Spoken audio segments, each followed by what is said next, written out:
नमस्कार, आप लोगों का स्वागत है हमारे यूट्यूब चैनल पर। आइए तो हम लोग स्टार्ट करते हैं आज ब्रीथ। और ब्रीथ में ऑब्जेक्टिव क्वेश्चन देखेंगे, ठीक है। और उधर जो हम लोगों का चल रहा है शाम के टाइम में लाइव क्लास, वो कोशिश रहेगा कि आप लोगों को लाइव ही पढ़ाएं, ठीक है। तो अभी हम लोग यहाँ देखते हैं कि क्या है। पहला क्वेश्चन हम लोगों का कह रहा है कि एक वृत्त की कितनी स्पर्श रेखाएं हो सकता है। देखिए, ऑब्जेक्टिव क्वेश्चन आप लोग ज़रूर कीजिएगा, क्योंकि यहाँ से क्वेश्चन तो बनने का संभावना बहुत अधिक रहता है, ठीक है। तो आप ये नहीं कह सकते हैं कि क्वेश्चन नहीं आएगा। देखिए, पहला क्वेश्चन है कि एक वृत्त की कितने स्पर्श रेखा हो सकती है। तो एक वृत्त की अनेक स्पर्श रेखा हो सकती है। कारण क्या है, ये तो आंसर होगा। जैसे एक वृत्त हम यहाँ बना दिए, ठीक है। इधर से एक स्पर्श रेखा खींच सकते हैं। ये स्पर्श रेखा किसको कहेंगे, जो वृत्त को जो छू के पार हो जाए। तो इस तरह से हम लोग कितना स्पर्श रेखा खींच सकते हैं, अनेकों खींच सकते हैं, है कि नहीं। जितना आपका मन हो उतना आप खींच सकते हैं। क्लियर है, इसीलिए अनेक स्पर्श रेखा खींच सकते हैं। अगला क्वेश्चन देखिए, यहाँ कह रहा है एक वृत्त की कितनी समांतर स्पर्श रेखा हो सकती है। तो एक वृत्त है, इसमें कितनी समांतर स्पर्श रेखा हो सकती है। तो देखिए, अगर हम इधर से खींचें इधर, तो 2 समांतर स्पर्श रेखा हो सकता है, ठीक है। अगर इधर से खींचे तो इसके समांतर इधर, अगर यहाँ खींचें तो यहाँ, जिधर से खींचेंगे तो एक माने 2 ही समांतर रेखा संभव है, ठीक है। चाहे आप जिधर से खींच लीजिए, इधर से भी खींचेंगे तो 2 ही समांतर स्पर्श रेखा संभव है, ठीक है। एक वृत्त में 2 समांतर रेखा हो सकती है। क्लियर है। चलिए देखिए, 3 नंबर क्वेश्चन कर रहा है किसी बाह्य बिंदु से एक वृत्त पर कितनी स्पर्श रेखा खींच सकती है।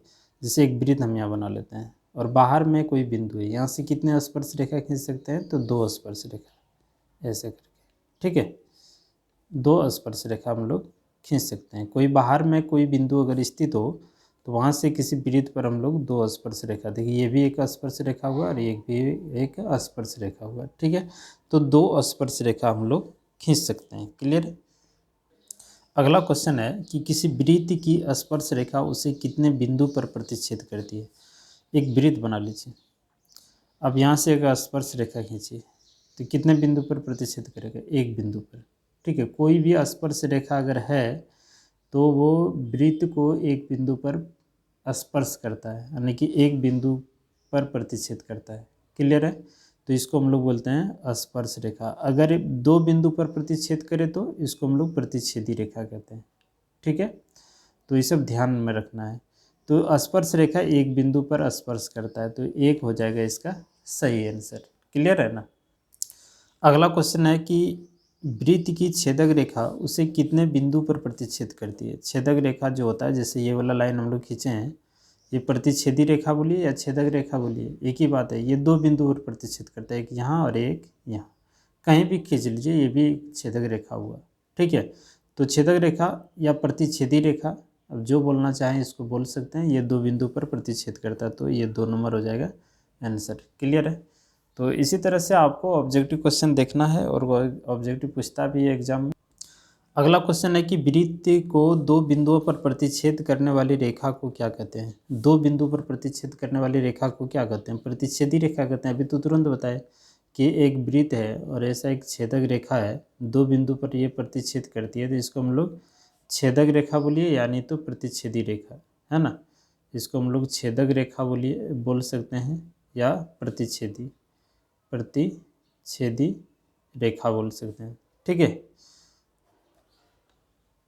प्रतिच्छेदी रेखा, ठीक है। ये दोनों में से कोई भी नाम हम दे सकते हैं, तो ये छेदक रेखा हो जाएगा। 2 नंबर ऑप्शन हो जाएगा इसका सही।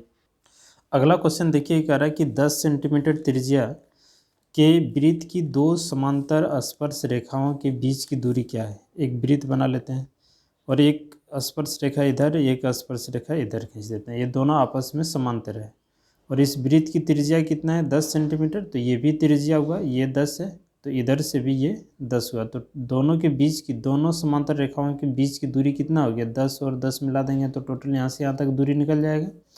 तो ये 20 सेंटीमीटर हो जाएगा हम लोगों का आंसर, ठीक है। तो ऐसे डायरेक्ट ही ये सब बन जाएगा, बहुत मुश्किल। 8 नंबर क्वेश्चन है किसी वृत्त के एक दिए गए बिंदु पर कितनी स्पर्श रेखा खींची जा सकती है। एक वृत्त है, इसमें कहीं भी एक बिंदु दिया है, इससे हम लोग कितनी स्पर्श रेखा खींच सकते हैं? तो एक स्पर्श रेखा खींच सकते हैं। ठीक है, एक बिंदु से एक ही स्पर्श रेखा खींच सकते हैं। ट्राई करके देखते हैं कि और खींच जाता है क्या। मान लेते हैं थोड़ा सा भी ऐसे करते हैं तो ये प्रतिच्छेद करता है। देखिए ये भी प्रतिच्छेद, ये सब प्रतिच्छेदी रेखा हो गया, है ना, ये प्रतिच्छेदी रेखा हो गया। ये सब कौन सी रेखा हो गया? प्रतिच्छेदी रेखा। एक ही स्पर्श रेखा होगा, एक बिंदु से एक स्पर्श रेखा हम लोग खींच सकते हैं। इसीलिए हम लोगों का जो आंसर होगा वो 1 नंबर का सही आंसर होगा।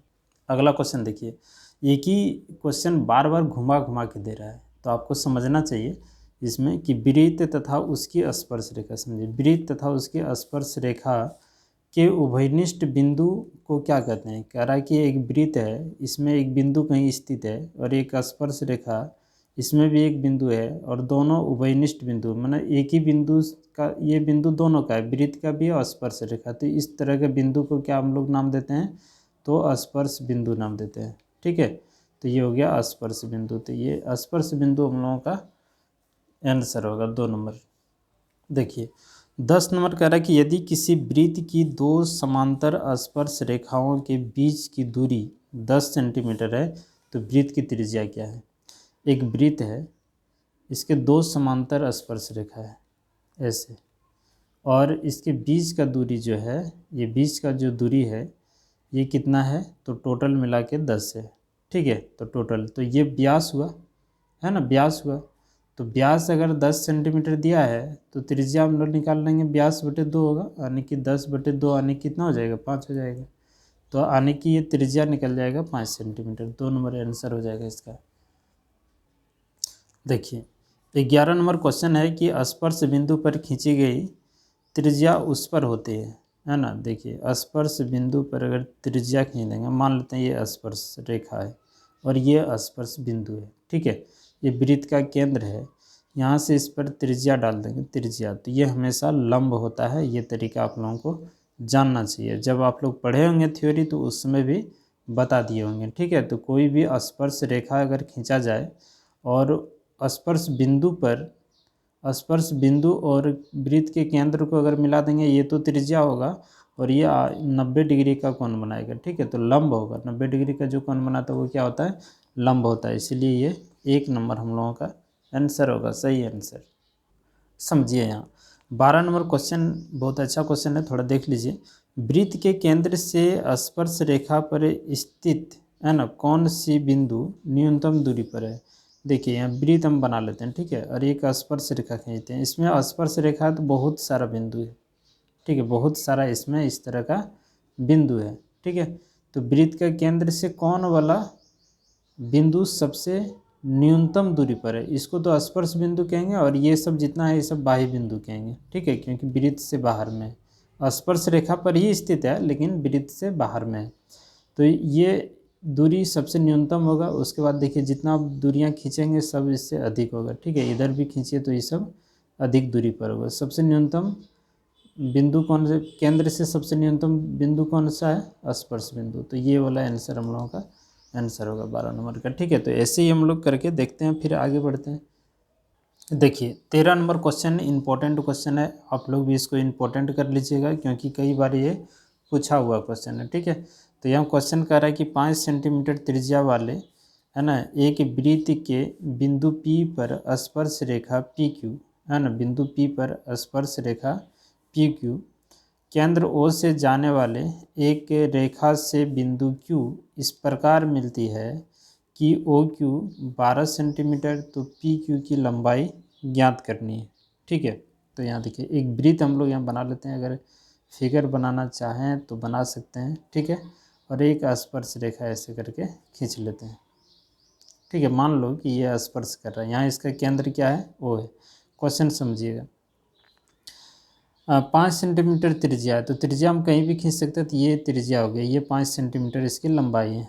ठीक है, 5 सेंटीमीटर त्रिज्या वाले एक वृत्त के, है ना, देखिए 5 सेंटीमीटर त्रिज्या वाले एक वृत्त के बिंदु P पर, वृत्त के बिंदु P पर, यहाँ बिंदु कोई P है ना, P पर स्पर्श रेखा PQ, इधर हम लोग PQ इधर ले लेते हैं, चाहे इधर ले लीजिए, जहाँ आपका मन हो वहाँ ले लीजिए। ठीक है, केंद्र O से जाने वाले केंद्र O से जाने वाली एक रेखा से बिंदु Q इस प्रकार मिलती है कि OQ 12 सेंटीमीटर। तो OQ जो है 12 सेंटीमीटर दे रखा है, ठीक है। ये कितना है? 12 सेंटीमीटर, ठीक है। ये 12 सेंटीमीटर है। तो हमें निकालना है PQ, ये वाला वैल्यू निकालना है। तो हम लोग पाइथागोरस प्रमेय लगा देंगे, क्योंकि ये समकोण त्रिभुज बना रहा है। तो ये कर्ण हो गया, ये लंब हो गया और ये आधार हो गया। तो यही हम लोग निकाल लेते हैं, है ना। PQ बराबर रूट कर्ण का स्क्वायर यानी कि 12 का स्क्वायर और ये लंब -5 का स्क्वायर। तो 12 का स्क्वायरिंग करेंगे तो 144 और ये हो जाएगा 25। इसको घटा लीजिए तो ये रूट का, यहाँ देखिए 14 में 9 5 जाएगा तो कितना होगा? 9, है ना। और यहाँ 3 में 1 गया 2, 119 सेंटीमीटर हम लोगों का आंसर आएगा, यानी कि 4 नंबर हो जाएगा सही आंसर। क्लियर है? तो इसी टाइप से और क्वेश्चन आपका जो है 14-15 है, देखते हैं। देखिए 14 नंबर क्वेश्चन कह रहा है कि दी गई आकृति में OP कितना है? 5 सेंटीमीटर, P ये 3 सेंटीमीटर। तो OA की लंबाई निकालना, OA की लंबाई यानी कि ये त्रिज्या हमें निकालना है। क्या क्या दिया है? तो OP दिया है 5 सेंटीमीटर और AP दिया है 3 सेंटीमीटर। तो ये निकालना है। तो बताइए, ये कर्ण हो गया क्योंकि यहाँ समकोण है, समकोण के सामने वाला कर्ण होता है, ये तो फिक्स है। और ये लंब हो गया, ये आधार हो गया। तो OA निकालने के लिए हमें कर्ण का स्क्वायर मतलब 5 का स्क्वायर माइनस B स्क्वायर मतलब नीचे 3 का स्क्वायर यहाँ लिख देते हैं, ठीक है। तो 5 का स्क्वायर हो जाएगा 25 और तो 3 का स्क्वायर 9। इसको घटा दीजिए तो कितना होगा? 16, यानी कि 4 सेंटीमीटर हम लोगों का वृत्त की त्रिज्या आ जाएगा, ये 4 सेंटीमीटर, ठीक है। यानी कि 2 नंबर सही आंसर हो जाएगा इसका। देखिए 15 नंबर सेम क्वेश्चन अभी जो 14 नंबर आपको बना के दिए सेम है। दी गई आकृति में OP 5 सेंटीमीटर है, यहाँ देख लीजिए OP ये है 5 सेंटीमीटर और PR जो है ये 4 सेंटीमीटर है, ठीक है। तो हमें कह रहा है कि OR कितना होगा, ये OR कितना होगा, ठीक है। तो OR निकाल के देख लीजिएगा, ये 3 सेंटीमीटर होगा क्योंकि ये लंब है, कर्ण दिया है, आधार दिया हुआ है। तो OR के लिए हम लोग फार्मूला लिखेंगे कर्ण का स्क्वायर यानी कि 5 का स्क्वायर और आधार का स्क्वायर यानी कि 4 का स्क्वायर। तो 5 का स्क्वायर हो जाएगा 25 और 4 का स्क्वायर 16, है ना। इसको घटाएंगे तो 9 और 9 का वर्गमूल 3। तो ये 3 सेंटीमीटर 1 नंबर आंसर हो जाएगा, ठीक है। तो इसी तरह से आप लोगों को करना है बाकी क्वेश्चन। अब इसके बाद का क्वेश्चन हम लोग नेक्स्ट वीडियो में आपको बना के देंगे, ठीक है। फिलहाल हम शाम में आप लोगों को लाइव क्लास देंगे, ठीक है। ये हम लोगों का चल रहा था ऊंचाई दूरी, तो उसको हम लोग देख लेते हैं। फिर हो सकता है कि इसको आज ही शाम में डाल देंगे, पूरा ख़त्म हो जाएगा ऑब्जेक्टिव। तो एक टाइम में आप लोगों को ऑब्जेक्टिव पढ़ा देंगे और दूसरे टाइम सब्जेक्टिव, ठीक है। आप लोग ध्यान से पढ़ते रहिए इस तरह से, ठीक है।